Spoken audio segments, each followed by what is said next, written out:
এ সমাজে রূপ থাকলেও সমস্যা, না থাকলেও সমস্যা। একটা মেয়ে যখন দেখতে অসুন্দর হয় আর কালো হয়, তখন তাকে নানানভাবে মানুষ কিন্তু তাকে কথায় কথায় কষ্ট দিয়ে থাকে। একটা সত্য ঘটনা, মেয়েটা হিন্দু ধর্মের ছিল, কিন্তু দেখতে অসম্ভব সুন্দর ছিল। নামটাও ছিল সুন্দরী।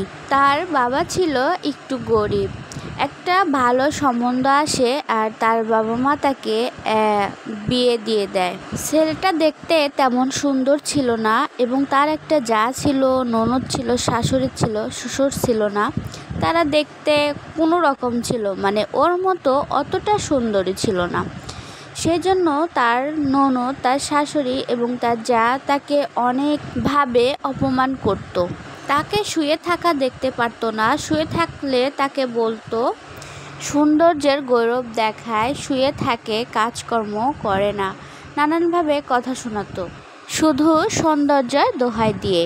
প্রথম তার স্বামী খুব ভালোবাসতো। কিছুদিন যাওয়ার পর তার স্বামীও তাকে অবহেলা করা শুরু করলো, অনেক সন্দেহ করত।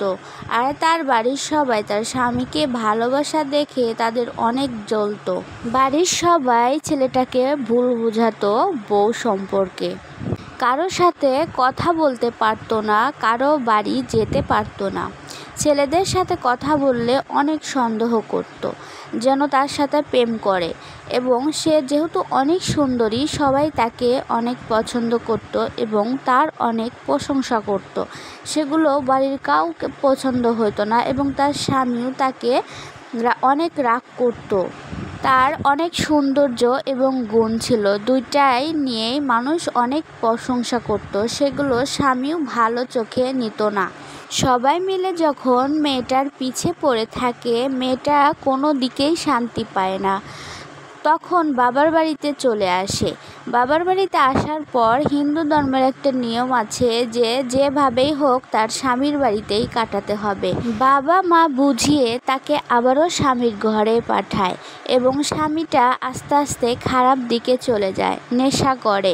বাসায় এসে অনেক মারধর করত।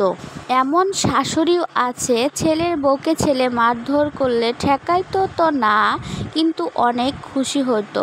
শ্বশুরবাড়ির লোকেরা কেউ তাকে বুঝতো না, সবাই তাকে সবার কাছে ভুল বুঝাইতো। কিন্তু ওই বাড়িতেই একটা ছোট্ট ছেলে ছিল, তার বয়স ছিল 15 কি 16। তার সম্পর্কে তার দেবর হয়।